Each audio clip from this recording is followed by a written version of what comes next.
Bonjour à tous. La clavicule, cet os qu'on a étudié dans la vidéo précédente, il s'agit d'un os long qui forme avec son homologue la partie antérieure de la ceinture scapulaire. Cet os présente des rapports extrêmement étroits, des rapports délicats, qui sont des structures nobles, des structures vasculaires, nerveuses, des structures qui font partie du système respiratoire, principalement, en particulier les poumons. Alors, on peut les résumer, des structures vasculaires,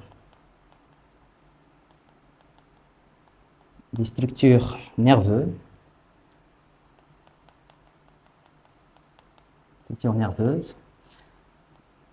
et des structures qui font partie du système respiratoire, donc, en particulier les poumons. Alors, ces structures, principalement les structures vasculaires, nous avons deux vaisseaux qui sont relativement gros, qui sont respectivement l'artère subclavienne et la veine subclavienne. L'artère subclavienne, qui est un rapport important de la scapula, de la clavicule, c'est une artère qui est relativement grosse.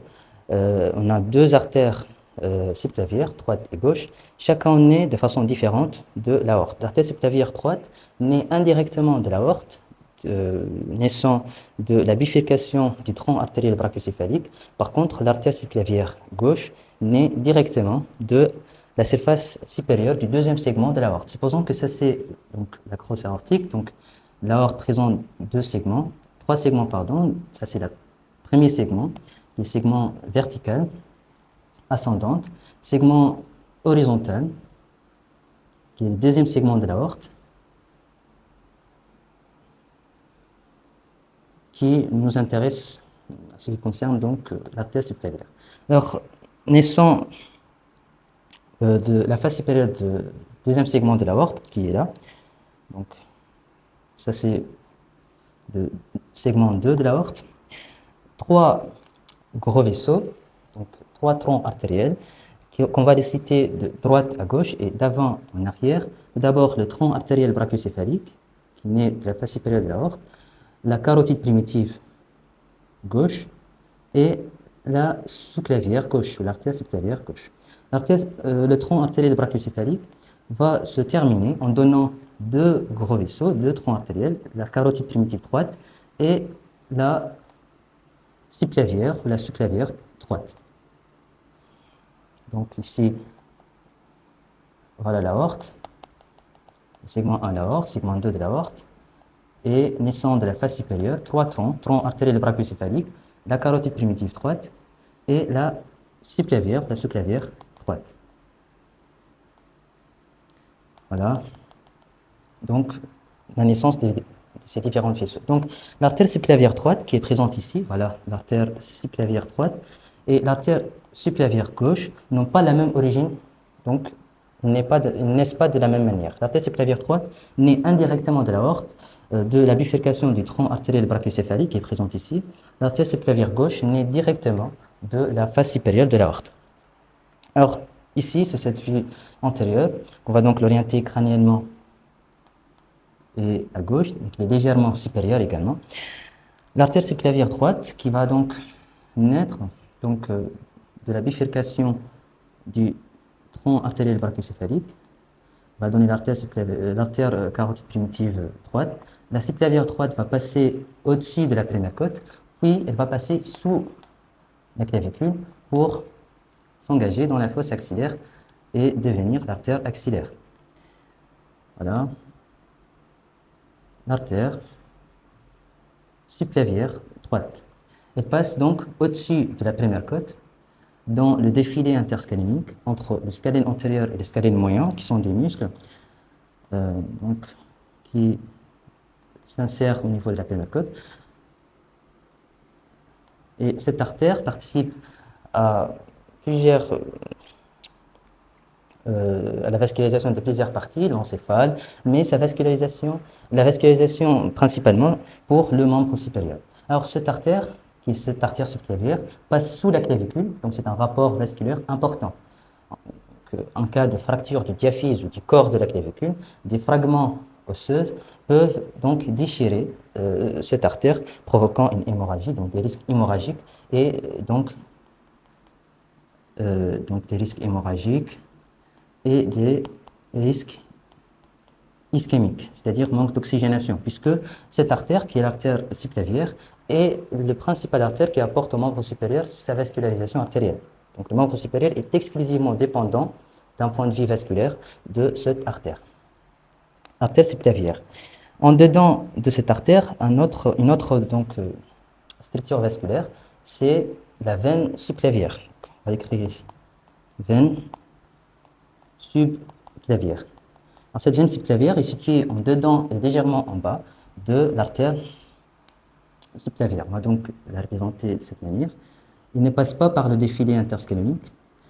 Il passe sous la clavicule, donc drainant, après avoir drainé donc la partie du thorax, le membre supérieur. Il se passe sous la clavicule, toujours en dedans de l'artère subclavière, pour rejoindre ou se mettre en confluence avec la veine jugulaire interne qui draine principalement la tête, l'encéphale, les faces, le cou, la thyroïde, donc drainée par la veine jugulaire interne. Les deux se mettent en confluence pour constituer un tronc veineux qu'on appelle le tronc veineux brachiocéphalique, ici du côté droit, d'accord? Tronc veineux brachiocéphalique droit. Voilà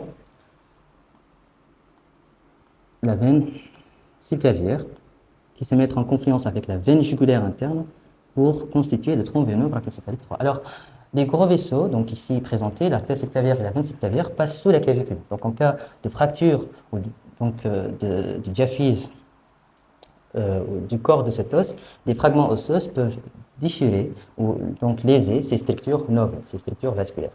Également, des structures nerveuses qu'on a déjà citées, c'est principalement un plexus nerveux qui apporte aux membres supérieurs son innervation sensitive, motrice et végétative, donc via le système nerveux sympathique. C'est ce qu'on appelle le plexus brachial. Il passe également sous la clavicule. Ce plexus brachial, donc, il est formé par des rameaux ventraux des nerfs spinaux, des C5 à T1, et ces rameaux s'anastomosent pour constituer des troncs nerveux, 3 troncs nerveux, donc, qui passent également sous la clavicule et qui vont donc entourer l'artère axillaire. Ça, on va le voir dans le cours sur l'innervation du membre supérieur. Donc, ce qui est important de savoir, c'est que sous la clavicule passent des structures vasculaires et nerveuses, l'artère subclavière qui apporte au membre supérieur sa vascularisation. La vascularisation du membre supérieur est exclusivement dépendante de cette artère. La veine subclavière également qui draine le membre supérieur et donc l'encéphale, via les veines vertébrales et également le plexus brachial, plexus nerveux anastomotique qui apporte au membre supérieur son innervation. Donc, en cas de fracture du corps de l'os, des fragments peuvent léser ces structures nobles. Alors, ça, c'est ce qui concerne les rapports qui sont inférieurs. La clavicule également présente des rapports à ce qui concerne le système respiratoire. Vous reconnaissez les poumons, ici le poumon droit, dans cette vie antérieure, orienté crâniennement et à gauche toujours. Vous reconnaissez ici le poumon droit. Le poumon s'inscrit dans la forme d'un cône avec 3 faces. Une face médiale qui est orientée vers le dedans, vers le médiastin, pour cela on appelle la face médiastinale. Une face latérale orientée vers les côtes, pour cela on appelle la face costale. Une face inférieure qui repose sur le diaphragme thoraco-abdominal, pour cela on appelle la face diaphragmatique, parce qu'elle repose sur le coupole diaphragmatique. D'accord ? Coupole diaphragmatique 3 ici présente. Alors, la plèvre, qui est cette membrane séreuse qui recouvre les poumons, est un rapport important à la clavicule. La plèvre, c'est une membrane séreuse qui recouvre les poumons. Elle est composée de 2 feuillets, un feuillet viscéral qui est plaqué sur la surface externe donc, du poumon. Pardon, excusez-moi, voilà. Elle tapisse la face externe du poumon et au niveau du île, ce qu'on appelle le île pulmonaire, voilà le île pulmonaire. Le île pulmonaire, c'est la zone où les branches qui naissent de la bifurcation de la trachée en regard du T5, cinquième vertèbre cervicale, pardon, cinquième vertèbre thoracique, excusez-moi. La trachée en regard du T5 se bifurque au niveau du carène en donnant des branches souches. Branches souches droite, donc les branches souches gauche. Donc, ces branches vont rentrer dans les poumons à travers le hile pulmonaire. Également, nous avons les veines pulmonaires et l'artère pulmonaire. On a deux veines pulmonaires, une artère pulmonaire et une branche primitive qui va donc rentrer. Et la plèvre, au niveau de hile, va se réfléchir. Donc, le feuillet viscéral va se réfléchir pour donner le feuillet pariétal. Excusez-moi. Alors, voilà le feuillet pariétal.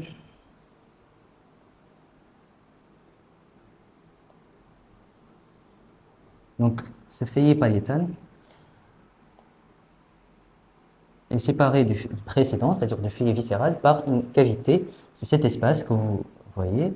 C'est ce qu'on appelle l'espace pleural, cavité pleurale, dans laquelle règne une pression négative. Et dans cet espace se trouve du liquide pleural. Alors, la dome pleurale, qui est un prolongement du feuillet pariétal de la plèvre, donc voilà la dome pleurale, donc, dome pleurale, est un rapport important. Elle est située en arrière de la clavicule, au-dessus, parce qu'elle dépasse l'orifice supérieur du thorax, et elle est située également en arrière de la clavicule. Alors ce rapport est important, pourquoi? Puisque les fractures du diaphyse de la clavicule peuvent léser la dent pleurale, ce qui permet de l'air de rentrer dans la cavité qui est cet espace, donc situé entre le feuillet viscéral et le feuillet pariétal, l'espace pleural. L'air peut rentrer, ce qui peut conduire à une pneumothorax, c'est-à-dire présence de l'air dans la cavité pleurale. Normalement, il n'y a pas d'air dans la cavité pleurale. Et donc, en cas de fracture du corps de la clavicule, des fragments peuvent donc léser la dent pleurale, et donc l'air peut rentrer, ce qui donc peut provoquer des douleurs thoraciques et également des difficultés, difficulté de respirer, puisque le poumon va se rétracter, puisque la cavité est donc en continuité ou en communication avec l'extérieur, puisque les fragments issus de fractures de cet os ont perforé la dent pleurale. Donc la dent pleurale, c'est un prolongement du feuillet pariétal de la plèvre qui dépasse donc l'orifice supérieur du thorax et qui donc, est situé au niveau du pôle supérieur du poumon. Et cette dent est armée ou renforcée par une fascia qu'on appelle la fascia supra-pleurale, décrite par Simpson, qu'on appelle la fascia de Simpson. Fascia de Simpson, qui renforce donc cette dent. Alors si on fait donc une coupe parasagittale, passant par le poumon au niveau de ce niveau, à ce niveau-là, donc vous reconnaissez donc la section donc, près de l'extrémité proximale de la clavicule, la section de la première côte. Ici, vous reconnaissez l'artère subclavière, qui est donc sous la clavicule, la veine subclavière qui est donc en bas, qu'on a dit, la veine subclavière est en dedans. Et ici, a priori, on peut représenter le septième vertèbre cervicale avec son apophyse transverse. Donc ça, c'est C7. Toujours, nous avons le poumon, excusez-moi, poumon droit, avec le feuillet viscéral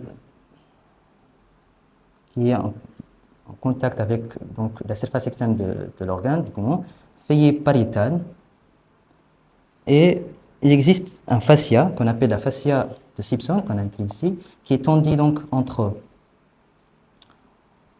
la première côte et l'apophyse transverse du C7. Cette fascia renforce donc la dome pleurale. Voilà donc ce qui concerne les applications cliniques donc, de la clavicule, essentiellement des structures nobles, vasculaires et nerveuses, également des structures qui sont dépendantes du système respiratoire, particulièrement les poumons. C'est ce qu'on appelle la dôme pleurale. Merci beaucoup.